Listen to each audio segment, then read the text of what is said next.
खबर देश के दिल्ली के जंतर मंतर से है, जहां भूतपूर्व सैनिक अपनी मांगों को लेकर के लगातार चिलचिलाती धूप और बढ़ते तापमान में दिल्ली के जंतर मंतर पर अपने हक के लिए मांगों पर अड़े बैठे हुए हैं और गद्दी पर बैठे नेताओं को थोड़ा सा भी रहम नहीं है। बड़े दुख की बात है कि आज देश हमारा अमृत महोत्सव मना रहा है और इस आज़ादी के अमृत महोत्सव के समय सेवानिवृत्त भारतीय सैनिक चिलचिलाती धूप में अपनी मांगों को लेकर जो है यहाँ धूप में पड़े हुए हैं। भूतपूर्व सैनिक हमारे अमानत हैं।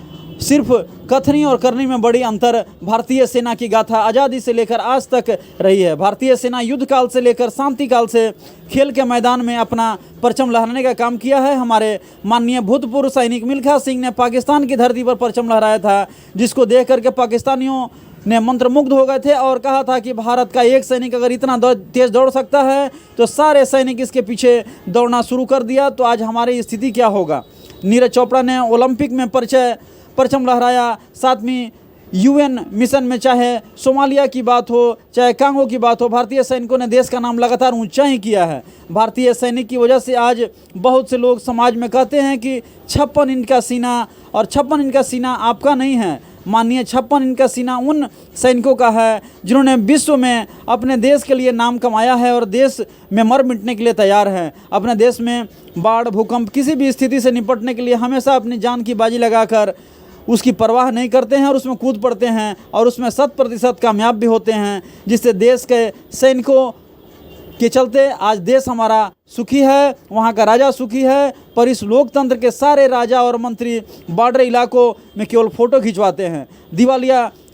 दिवाली मनाई जाती है, होली मनाई जाती है, लेकिन उनसे यह नहीं पूछा जाता है कि वह वीरांगना जिसके पीछे कोई राह नहीं है, उसके घर में होली और दीपावली ठीक समय पर चूल्हे जल रहे हैं या नहीं। उनको देखने वाला कोई नहीं है। कोई चुनाव के समय लंबे लंबे भाषण देते हैं, लंबे लंबे बात करते हैं और बजट के समय कहा जाता है हमने सैनिकों के लिए ये कर दिया, हमने सैनिकों के लिए वो कर दिया। दवाइयाँ यहाँ पर समय पर नहीं मिलती है, दवाइयाँ भी उपलब्ध नहीं हो पाती है, बाहर से लेना पड़ता है। बड़े दुख की बात है और हम वहाँ से वापस आ जाते हैं। घर पर वापस आकर लौट कर जब वीर सैनिक ग्लेशियर में होता है तो अपने आप को मन में समझाता है और अपने मनोबल को ऊंचा करता है कि जिस प्रकार से भगवान विष्णु क्षीर सागर में लेटे और मैं भी क्षीर सागर में रहता हूं, मैं कभी भी दुश्मन को संहार करने में तैयार रहता हूं। जिस प्रकार से भगवान विष्णु क्षीर सागर में योग निद्रा से उठकर दुश्मन का संहार करते हैं, असुरों का संहार करते हैं, ठीक उसी प्रकार से सैनिक राजस्थान का इलाका हो या ग्लेशियर का, भगवान विष्णु की तरह अपने हाथों से अपनी गोलियों से दुश्मन की छाती को तोड़ने के लिए हमेशा तत्पर रहते हैं। लेकिन वही सैनिक आज देश के अंदर अपने घर में होता है, अपनी मांगों को लेकर होता है तो उनकी मांगों को कुचल दिया जाता है। और आप देख सकते हैं कि जंतर मंतर में लगातार पूरे देश से सेवानिवृत्त सैनिक यहाँ पर मांग पर खड़े हुए हैं और आज 60 दिन होने को है और 60 दिन से लगातार सैनिक अपनी दुख की गाथा को गा रहे हैं। आप देख सकते कोई भी धरना स्थल पर नेता इनकी संज्ञानों को लेने के लिए नहीं आ रहे हैं। जैसा कि मैं सैनिकों के बारे में बता दूं, अपना घर छोड़कर जिसने सरहद को अपना ठिकाना बना दिया, जान हथेली पर रखकर देश को हिफाजत का अपना धर्म बना लिया, आज उसी सैनिकों के साथ लगातार जो इस प्रकार की जो चीज़ें हो रही है, सच मायने में कहा जाए तो यही बातें आज सैनिकों के लिए कचोटती है और इन्हें काफ़ी दुख पहुंचाती है। जैसा कि आप देख पा रहे हैं कि औरंगाबाद से भी जो काफ़ी जो है यहाँ फौजी सेवानिवृत्त वहाँ पहुँचे हुए हैं और सभी लोगों ने अपने अपने दुख की गाथा को बताया है कि जंतर मंतर पर लगातार जो है 60 दिन से धरना दिया जा रहा है और लगातार इनकी संज्ञान लेने के लिए इनकी बातों को कोई नहीं आ पा रहा है।